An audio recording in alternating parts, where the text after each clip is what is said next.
Hey guys, this is Brian Mounts coming to you again from the Turf Mechanic YouTube channel. Today, it's still winter, but spring is coming quick. I'm starting to prepare for spring, starting to figure out what products I need to buy.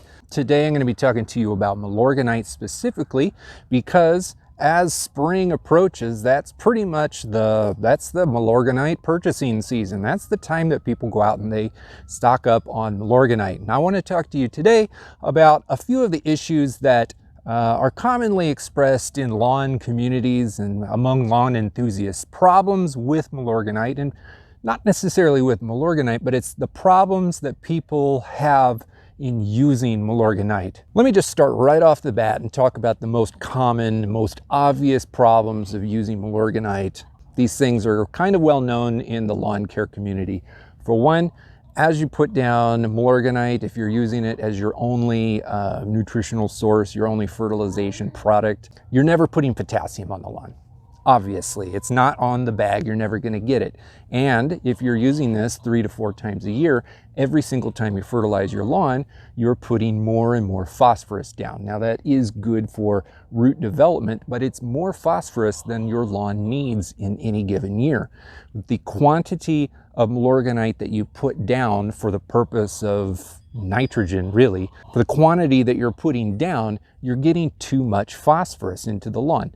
Now, I don't believe that Malorganite should be cut out. I use it. I'm going to continue using this product, but I am not going to be using this as my primary fertilizer for the whole year. For me, Malorganite is the first fertilizer that I use in the spring. Now, this video is kind of tied to my spring lawn care guide. I have a link to it, probably in the corner and down in the description below. But this video is more about ensuring that you don't make some of these mistakes. Now, the reason that I say Malorganite should be used in the spring is because it is an organic, heavy nitrogen fertilizer, but it takes a while to break down in the lawn. And if you're only applying it once every 10 weeks, it's actually feeding the lawn for like 2.5 months.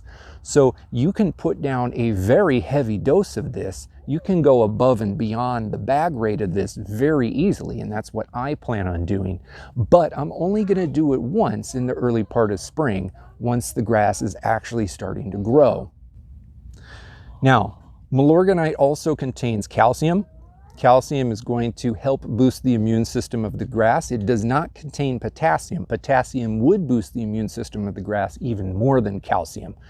Now, if your lawn has a low pH, if it's a particularly acidic lawn, then the calcium that's in Malorganite is not going to uptake into the grass very well. So if that's an issue for you, you're going to have to address the pH of your grass to begin with. The iron that's in Malorganite, I think, is not worth mentioning. So this is one of the mistakes that I believe people make all the time. And they don't realize that they're making it. Some people put Malorganite, Milo, down on the lawn thinking that they're getting a good dose of iron into the lawn. And yes, it does have iron on the bag, but this is a granular form of iron. If you compare the labels, if you're putting down an application of ironite, you're actually putting down, I want to say it's about 2 times as much iron on the ground if you follow the bag rates on both of the products. But even then, all granular irons oxidize when they interact with predominantly moisture and air. So depending on how much moisture is in your soil or the humidity of your air and how well your soil is aerated, all of these factors go into the oxidation process. And the oxidation process in the soil is the exact same one that happens on your sidewalks when it stains your sidewalks. When these products oxidize in your soil, that's basically them becoming plant unavailable. They lose their solubility. The plant cannot uptake them. Of course, a granular iron has to go into the soil and then get absorbed by the roots. And here's the kicker. In normal residential lawn settings, within 24 hours of applying a granular iron product or a product that contains iron, 95% or so of that iron becomes oxidized and unavailable to the plant.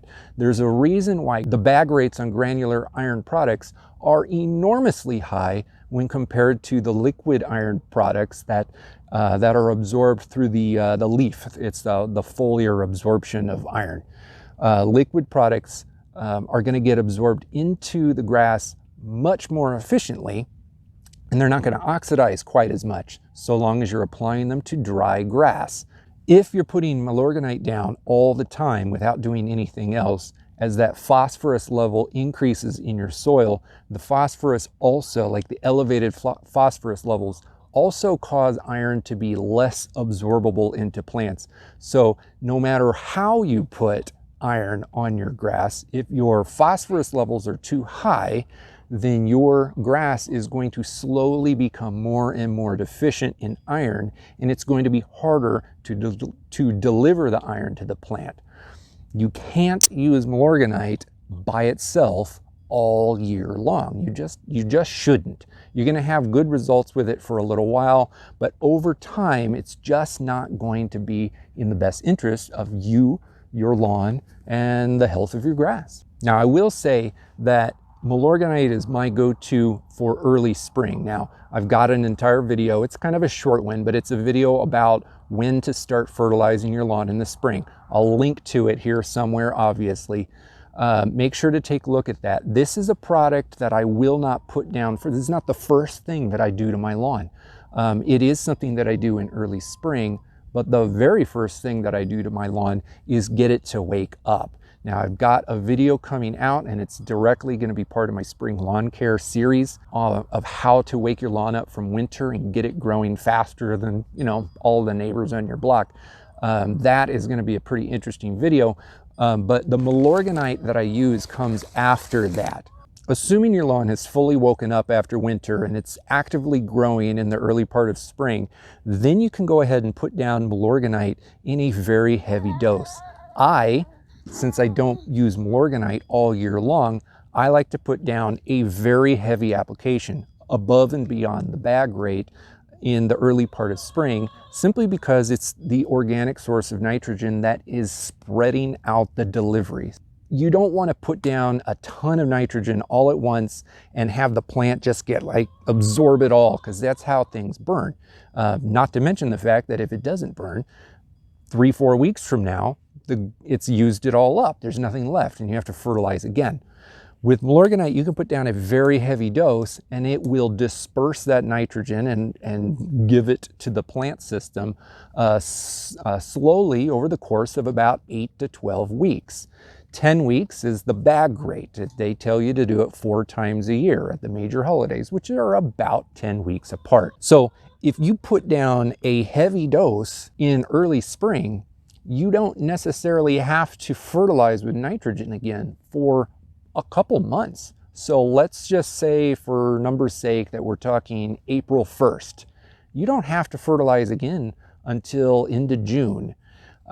So I am a big fan of that, because not only do you not need fast nitrogen in the spring, because the lawn already has nitrogen stored up in its root system, the stuff that you used as your winterizer back in November most likely, that stuff is ready to go in the root system, and it's going to start shooting that energy up into the leaf blade once it starts growing naturally. I mean, that's just what happens naturally. So you don't need to pump nitrogen into the grass in the early spring, or at least you don't need fast acting nitrogen. This is a great product to put down and really get that lawn growing, not in the month of April. We're talking in the month of, you put it down in the month of April, and it's making your grass grow all through the month of May. It's like the protein on your plate instead of the donut, instead of the refined carbs. You want the energy to be long lasting, so I put down a heavy dose. Spring season is the Malorganite season, and in my opinion, the best time to buy this stuff is at the end of winter, when the stores have tons of it. So I would start heading off to the stores here towards the end of winter and getting your Malorganite for the season rate. Hey! I said it's working of you. Yeah. In the phone. Yeah. Yeah. Anyway, I do think, my kid's silly. Anyway, I do think that at the end of winter is the best time to head off to the store. You can buy this stuff online or Amazon. I don't recommend it.